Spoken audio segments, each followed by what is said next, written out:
अम्बे अम्बे जगदम्बा अविलम्बा हम द्वारि पर पड़ल छी अहाँ नींद में सुतल छी हम द्वारि पर पड़ल छी अहाँ नींद में सुतल छी अम्बे अम्बे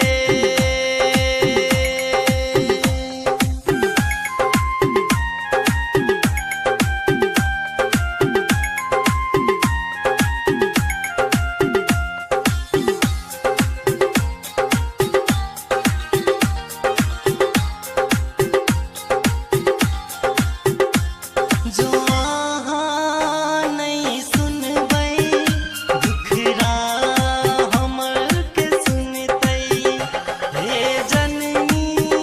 माँ भवानी अहाँ द्वारि सन जेबै हम दुखिया पापी अज्ञानी पूजा पाठ हम किछ नहीं जानी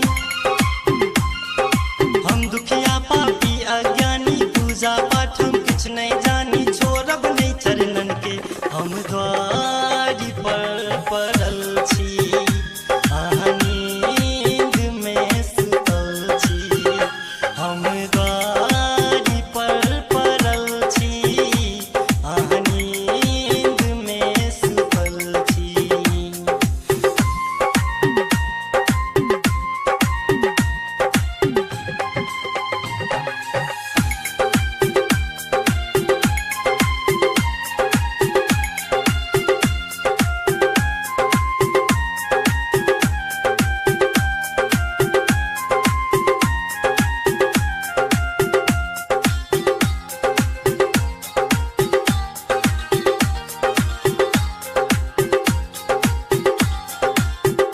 हे मैया करुणा सँ एक बेर ताकू एम्हर सेवक छी अहाँके हम सौंपि देलहुँ जीवन कि अहिना हम कनिते रहबै कृष्णा के तरफते रहबै कि अहिना हम कनिते रहबै कृष्णा के तरफते रहबै आबह नयन उघार हम द्वारि पर पड़ल छी अहाँ नींद में सुतल छी हम द्वारि पर पड़ल छी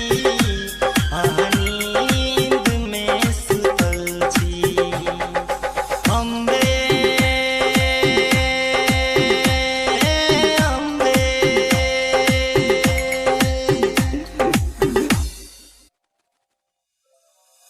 आप सुन रहे हैं